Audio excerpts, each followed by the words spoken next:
Welcome back, everybody. Our next guest is the Executive Director of Edible Schoolyards NYC. They join us today for information about their work.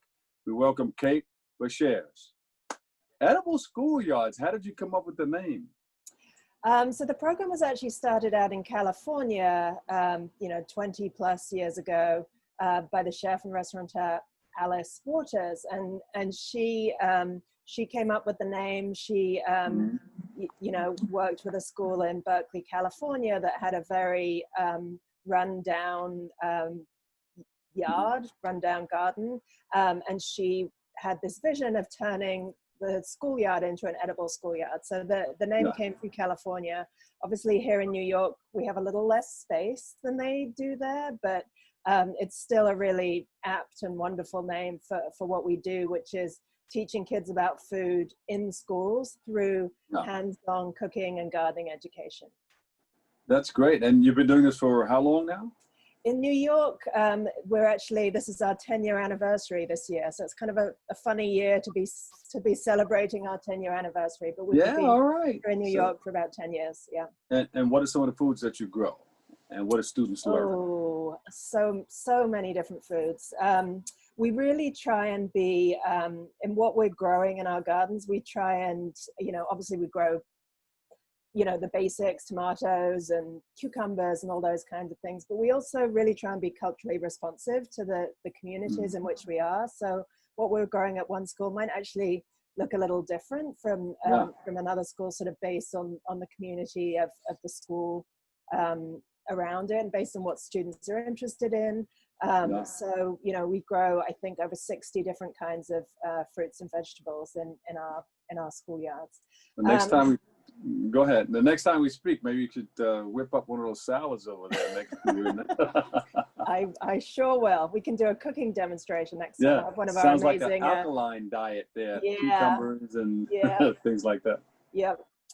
But it's interesting. So, our program is, if you spoke to me a year ago, I would probably have, 6 months ago, mid-March, we would be having a different conversation. The idea behind our programming is that hands-on learning, experiential learning through doing is just such an important part of learning. So that has changed right now due to the pandemic? We are, since mid-March, we have been all remote. Having said that, we still have, it's the summer now, obviously. We have our staff are working in the gardens. So we've really been thinking about, our gardens have always been kind of educational spaces, and really we think of them as outdoor classrooms. So you can still grow the minds of our youngsters. Exactly. But what we're focusing on now is, over the summer, has been production. So really thinking about food access, how we can, in whatever limited way we can, support our local communities. So we're doing still keeping the gardens growing, and we hope to be back in the fall. At the moment, New York City schools are still planning to open. They're the only large school district in the country that is, as of this moment, still planning to reopen in a hybrid model. So our hope is that we will be working with kids in person again, in a very safe way for our staff and our students, but supporting the schools who will truly need a lot of support. There's been a lot of trauma in the communities that we work with, and we think that our kinds of hands-on experiential programming and the incredible caring staff that we have will really just be a great support for our schools and our communities. And we have the great advantage of having outdoor space and knowing how to program in outdoor space. There has been a tremendous amount of focus on how to use outdoor space for learning, and a lot of movement in New York to close city streets to really think about how we can use outdoor space. And we have these outdoor spaces and these teachers who are used to working outdoor with kids. So we're really, it's a silver lining, I think, of this truly horrible situation, that we think that we can really kind of work with that.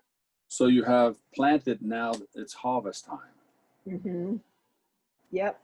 We're harvesting, what are we harvesting at the moment? We've been harvesting lettuces. We're starting with cucumbers, tomatoes, starting to plant fall crops now. We harvested masses of garlic recently that now needs to dry and cure. So, you know, lots and lots of things are being harvested, and hopefully you know, when students do come back, the gardens will just be beautiful places of abundance. We also think about these as just healing and positive spaces as well. You know, we have, we plant flowers. We want to make the gardens beautiful. We you know, both for the environment, for pollinators, but also for our communities to be places of healing and learning, and just to really engage students as well. So we're excited about that too. Are you the one with the green thumb? No. I try, but I am not. I mean, I have a little garden at home here, but we have an incredible staff who are, you know, there in the gardens at the moment, and in our schools. Miriam is our garden manager, and she kind of runs the show in terms of making sure that everything is, you know, producing beautifully and healthy, and she really does an amazing job of that. Would you like to say hello to some of the members of your staff? Or I people would. Volunteering? Yeah, so Miriam really she runs our garden program, and she's just doing a phenomenal job and just cares so deeply about these outdoor spaces. And then we have an incredible staff who are, you know, we're starting to think about the fall and what that looks like. You know, our staff are mostly off for the summer, but well, we'll wave a hand to all of them. Thank you guys for participating. They're amazing. They really are amazing. We also work with an incredible organization called Food Corps, which is an AmeriCorps program. And our Food Corps, we have 5 Food Corps service members who, you know, they're volunteers. It's a year of service, like Peace Corps, AmeriCorps, and they just started, so they're starting to get stuck in. Now, how are you funded? Do you need help from the community? How are you funded? Yes, always. Corporate help, grants? Yeah, so we're almost entirely philanthropically funded. We get a little bit of funding from our schools, but we really rely on grants, individuals. In the past, we've done a lot of events. That is changing now. Certainly the way that we're doing events is changing. But yes, we are always looking for funding and support, and to keep our programs going, and particularly I think at this time, it's, you know, we're worried about school budgets. We think school budgets are going to be cut dramatically over the coming year, and so these type of enrichment programs and support that we give our schools and our students, particularly in high needs communities, is just so important. So how do they get the funds to you? You have a website? Yeah, we do. So our website is www.edibleschoolyardnyc.org. We also have an Instagram, which is ESYNYC, just the letters, Edible Schoolyard NYC. And so please do follow us on Instagram. If you go to our website, you can sign up for our newsletter to find out more.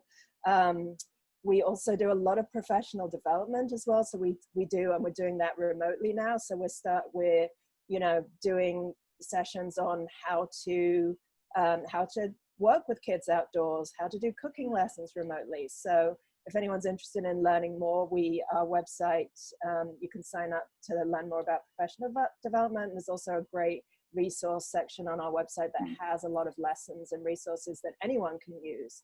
And the website again is? edibleschoolyardnyc.org. Kate, thank you so much. Kate Brashares, Executive Director, Edible Schoolyard NYC. She's working with the New York City Public Schools. Thank you so much, and appreciate you. Thanks for working with our youngsters. Thank you so much. All right, stay safe. God bless. You too. Thank you. All right. We'll take a break. I've got a whole lot more in store for you next on Open.